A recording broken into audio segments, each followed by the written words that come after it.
नमस्कार दोस्तों। 23 फरवरी 2025 को आप सभी को स्वागत करता हूँ। आज का टॉपिक भारतीय जलवायु, इंडियन क्लाइमेट और दूसरे में है फसल, हार्वेस्टिंग, क्रॉप। तीसरा में मिट्टी के प्रकार, टाइप ऑफ सॉइल। तो भारतीय जलवायु एक मानसूनी जलवायु है। यहाँ की जलवायु उचित समय पर उचित प्रकार से वर्षा लाने की अपने आप में महत्वपूर्ण भूमिका निभाती है। अरब सागर से जब शुरुआत होती है तो यह दो गुटों में बंटकर एक पूर्वोत्तर और एक पश्चिमोत्तर में बहती जलवायु मानसून हवा के कारण होती है। भारत में सभी जगह एक प्रकार उचित प्रकार से मानसून की मात्रा, बारिश होने की संभावना बहुत ही कम होती है। ये बारिश भारत की प्रायद्वीपीय पठार और प्राचीन पठारों के कारण अलग अलग स्थिति पर अलग अलग वर्षा की संभावना बनी रहती है। तो भारत में जलवायु के प्रकार में देखा जाए, अल्पाइन जलवायु अल्प समय के लिए किसी निश्चित समय के लिए निश्चित क्षेत्र में वर्षा हो, उसे अल्पाइन जलवायु कहते हैं। नंबर दूसरा में है आर्द्र उपोष्ण। आर्द्र उपोष्ण 5 डिग्री से 23 डिग्री के बीच में जो वर्षा होगी वो आर्द्र उपोष्ण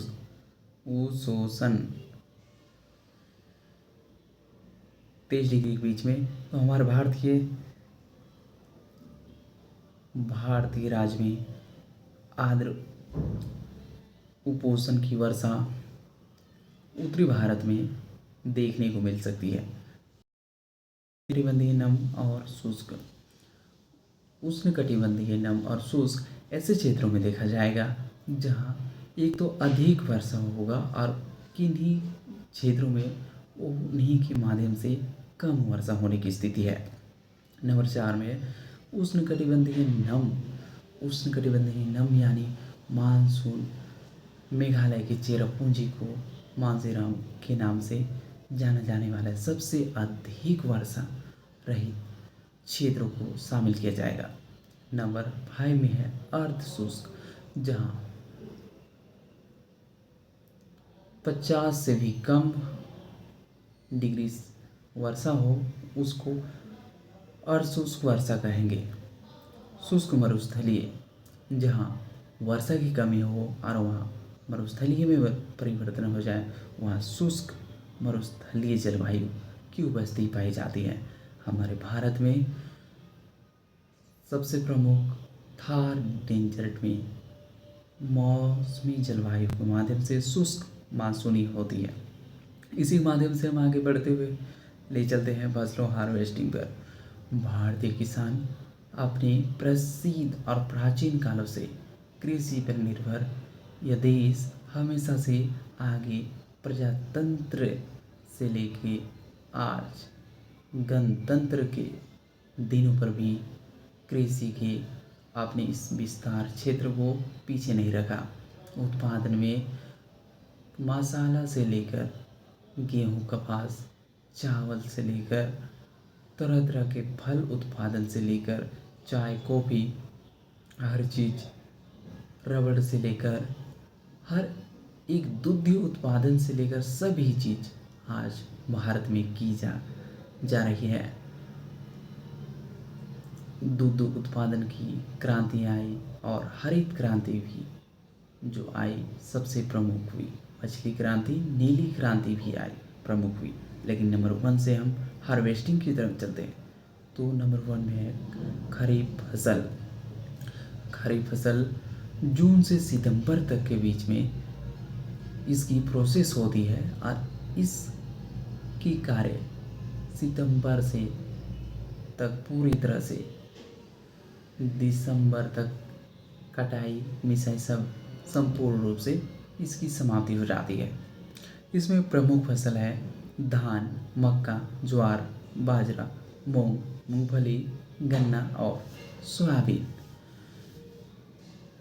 इनमें हम मोटे अनाज के रूप में भी खाद्य पदार्थ को हम अपने यहाँ इस खनिज खाद्य पदार्थ में शामिल करते हैं। तो नंबर 2 में है रबी फसल। गेहूँ, जौ, चना, सरसों, मटर, बरसीन, रिचका, हरा चरा, मसूर, आलू इत्यादि प्रमुख हैं। तो रबी फसल के माध्यम से हम इस तरह समझते हैं, जैसे ही खरीफ फसल की कटाई होती है उसी के बीच में सितंबर से दिसंबर के बीच तक अंतिम एक जायद फसल बचता है। जायद फसल या दिसंबर के बाद से मार्च के बीच तक होती है। इनमें से ककड़ी, तला और खीरा प्रमुख है इत्यादि। इस तरह से हम अन्य ला सकते हैं और कृषि भारतवर्षीय सब खाद्य पदार्थ में हम बहुत अग्रहीन हैं। टाइप ऑफ सॉइल्स में मिट्टी के प्रकार में हम चलते हैं तो हमारे भारत देश में नंबर 1 उत्पादन मिट्टी जलोढ़ मिट्टी या मिट्टी धान की उपयुक्त हो, साथ ही कपास के लिए भी प्रयुक्त मानी जाती है। लेकिन सबसे प्रयुक्त मानी जाने वाली नंबर 2 में काली मिट्टी है और काली मिट्टी कपास के लिए प्रमुख। इस शक्ति के कारण काली मिट्टी बहुत ही अधिक प्रचलित है। तीसरा में है लाल मिट्टी। लाल मिट्टी के लाल होने के कारण इसकी आयरन ऑक्साइड की मात्रा अधिक होने से इसकी कलर में लाल हो जाती है। लाल मिट्टी मूंगफली के लिए बहुत ही आवश्यक मिट्टी है और यहाँ मूंगफली के उत्पादन और बहुत ही अच्छी और शकरकंद का भी उत्पादन अच्छी होगी। लैटेराइट मिट्टी, यह चमकीला मिट्टी इन नदी किनारे पाई में बुआई जिसमें खाद की मात्रा अत्यधिक होती है, जिसमें धान की बुआई हम कर सकते हैं।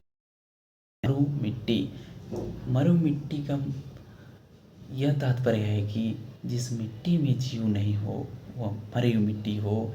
जैसे राजस्थान की मिट्टी मरु मिट्टी हो गई।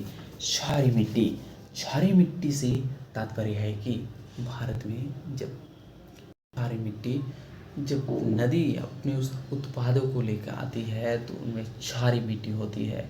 या जब अत्यधिक हम सिंचाई करते हैं तो मिट्टी में क्षारीयता बढ़ जाती है, जिससे क्षारीय मिट्टी की निर्माण होती है।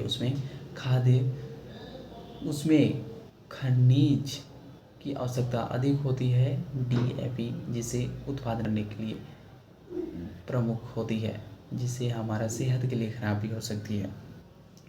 नंबर 7 में है वन और पहाड़ी मिट्टी। वन और पहाड़ी मिट्टी या भुरभुरा मिट्टी होती है और यह लाल मिट्टी से मिलती जुलती है। वन या इन्हें पहाड़ों को साफ करके बनाई जाती है। और नंबर 8 में है रेगिस्तानी मिट्टी। रेगिस्तानी मिट्टी बालुई मिट्टी के रूप में पाई जाएगी। और 9 में है दलदली मिट्टी, तो मार्स सॉइल्स। और 10 में है पीट सॉइल्स। 10 में है पीट सॉइल से तात्पर्य है काले रंग की कोयला जैसी मिट्टी को उत्पन्न होना, जिससे होना बहुत ही कम होगी। आगे लेके चल रहा हूँ। प्रमुख उत्पादन कृषि, प्रोडक्शन स्टिगिड एग्रीकल्चर तो नंबर 1 में है, काम है उत्तर प्रदेश। उत्तर प्रदेश की प्रमुख कृषि के माध्यम से बताना चाहता हूँ कि उत्तर प्रदेश में यहाँ की गंगा नदी के तट पर बसी लोगों कृषि के माध्यम से अपनी गौतम देश के योगदान के प्रमुख मानी जाती है। गंगा की नदी अपने द्वारा उत्पाद से भरण पोषण के माध्यम से हैं। तो नंबर 1 में है गेहूँ, गन्ना, आलू, चावल, दालें, तिल है। गेहूँ, गन्ना, आलू, चावल, दालें, तिलहन का सबसे बड़ा उत्पादन होता है उत्तर प्रदेश में। ख नंबर में है पंजाब। पंजाब में बात की जाए तो पंजाब में तरह तरह के माध्यम से किया जाता है और पंजाब में नदी के माध्यम से कृषि की जाती है। कृषि है गेहूं और चावल में उत्कृष्ट है पंजाब। सिंचाई के माध्यम से भी गेहूं और चावल के उत्पादन में उत्कृष्ट स्थान रहता है। वहाँ की मिट्टी आवश्यकता से अधिक क्षारीय हो जाता है क्योंकि उन लोगों की खाद की मात्रा अत्यधिक होती है जिससे उसकी क्षारीयता मिट्टी अधिक पाई जाती है। नंबर ग में है महाराष्ट्र। प्रमुख कृषि कपास, गन्ना, चावल, दालें का उत्पादन होता है। महाराष्ट्र को बता दिया जाए तो यहाँ से बहने वाली प्रमुख नदी नर्मदा और एक नदी उसकी प्रमुख सहायता नदी है नर्मदा, अमरकंटक से निकलती हुई महाराष्ट्र से बहती हुई अरब सागर में जाके मिलती है। तो इसी प्रकार वहाँ की प्रमुख कृषि कपास, गन्ना, अंगूर, चावल, गेहूँ, दालें का उत्पादन होता है। मध्य प्रदेश मध्य में होने वाले कृषि में सोयाबीन, गेहूँ, दालों, चावल, कपास, गन्ना का उत्पादन होता है। मध्य प्रदेश में बता देना चाहता हूँ मूंगफली का कम होता है लेकिन सोयाबीन का सबसे अधिक उत्पादन होता है। राजस्थान एक लूनी नदी है और इंदिरा गांधी के नाम से प्रमुख नहर जिसे लोगों के लिए सिंचाई के लिए वहाँ तक जल पहुँचाया जाता है उसमें है इंदिरा गांधी नहर, जिसमें से प्रमुख उत्पादन किया जाता है बाजरा, गेहूँ, दालों, तिलहन का उत्पादन होता है। और च में चले तो बिहार की सोन नदी है। बिहार की सोन नदी है जो वहाँ की हर वर्ष वहाँ की तूफानी रूप से वहाँ की बौछार लाती है जिससे वहाँ की क्षतिग्रस्त होती है फसलें, जिसमें बिहार में प्रमुख उत्पादन है इस प्रकार चावल, गेहूँ, मक्का, दालें, तिलहन, गन्ना का उत्पादन उत्कृष्ट है।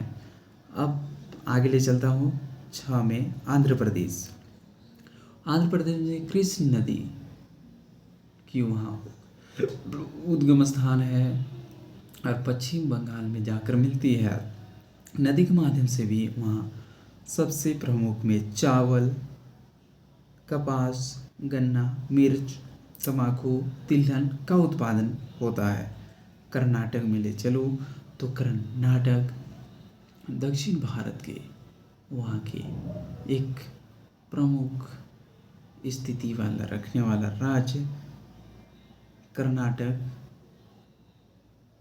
2 जून 2014 का स्थापित यहाँ प्रमुख रूप से कॉफी, गन्ना, चावल, कपास, दाल, तिलहन का उत्पादन किया जाता है। तमिलनाडु दक्षिणी भारत में चले जाएं तो वहाँ हमारे मन में सबसे पहले आता है नारियलों का प्रदेश। तो वहाँ नारियल, केले, गन्ना, चावल, दाल, तिलहन उत्पादन होता है, वह है तमिलनाडु। पश्चिम बंगाल को चावल का कटोरा के नाम से जाना जाता है।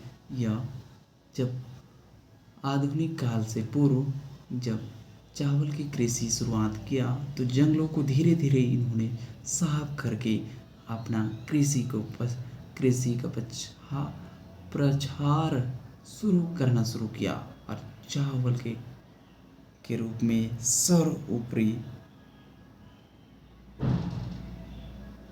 ऊपरी ए भी है चावल के कटोरा के नाम से है छत्तीसगढ़।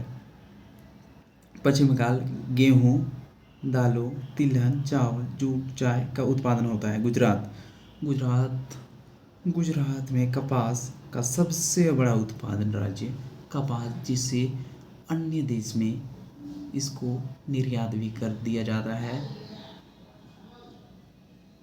आउटपुट कर दिया जाता है, जिससे हमारे देश को सर्वोत्तम लाभ होगा। धन्यवाद, थैंक यू। आज के लिए इतना ही। मिलते हैं एक और अच्छे वीडियो पर।